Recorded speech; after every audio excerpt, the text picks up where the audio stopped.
السلام عليكم ورحمة الله وبركاته. ازيكم عاملين ايه؟ يا رب جميعا تكونوا بخير وبصحة وسعادة. النهاردة عندي فيديو مهم جدا عايزاكم تسمعوا لي النهاية بإذن الله، واتمنى من الله اللي ما اشتركش في قناتي يشترك ويشجعوني ان شاء الله رب العالمين. بس قبل ما نبدأ كلامنا كده نصلي على سيدنا محمد صلى الله عليه وسلم. عايزاكي بقى تلحقي دلوقتي يا عسل، تجيبي بقى طيور. بصي الجو حلو جدا بالنسبه لتربيه الطيور.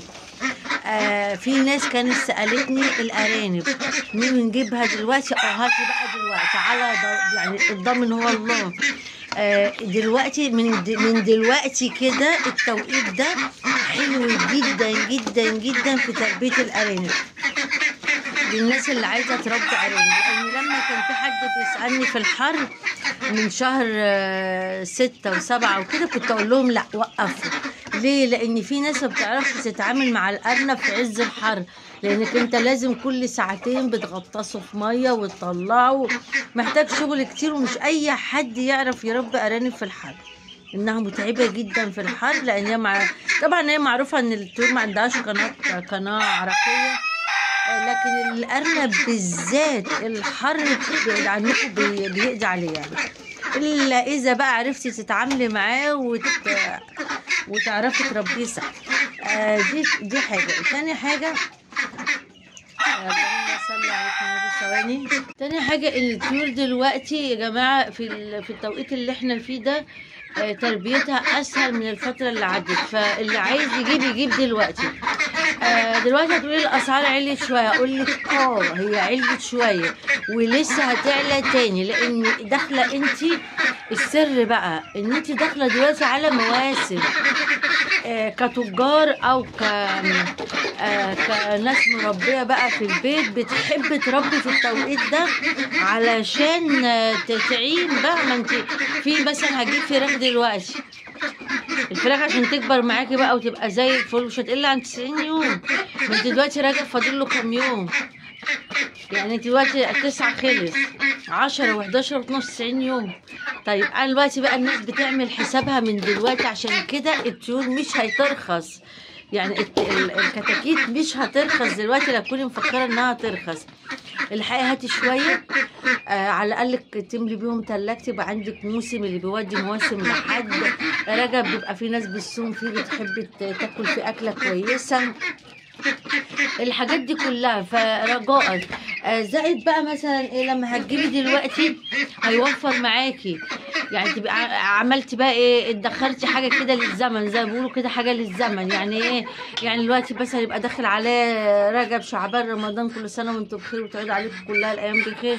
تبقى انا عندي حاجه بقى السكات عندي بقى في الثلاجه بتاعتي، ما بقاش حامله الهم. في ناس بتحب تعمل كده.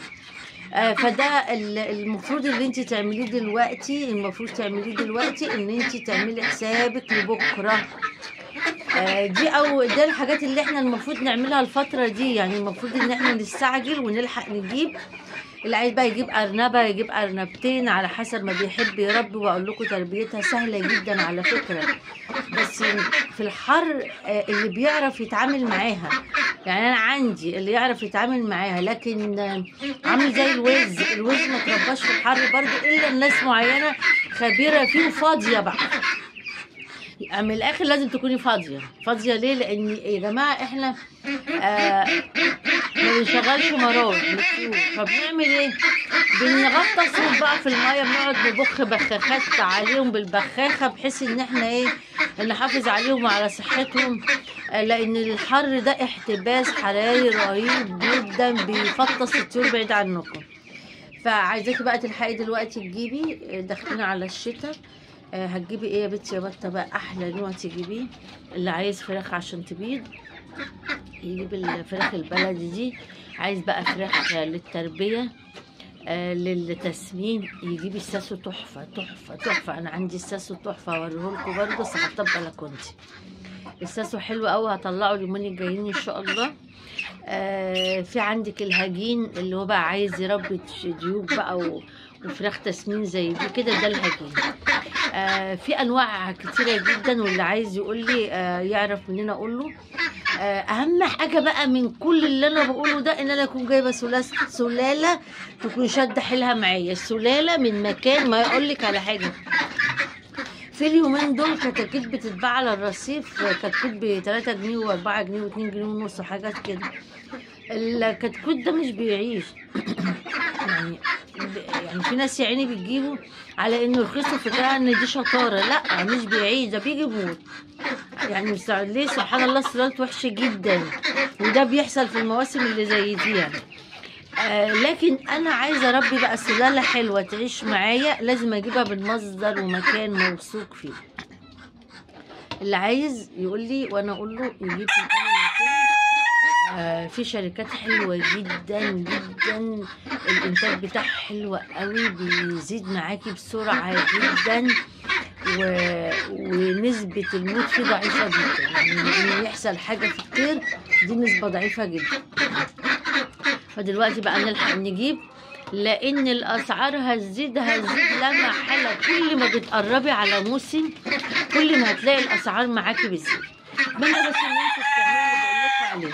طب اول ما نجيب بقى نعمل ايه؟ نتابع فيديوهات بطه، هنعمل مع بعض احلى تربيه ونكبر مع بعض. والايام الجايه ايام عز ان شاء الله، ربنا يعزكم جميعا ان شاء الله، يوسع علينا من وسع. دي عز التربيه بقى.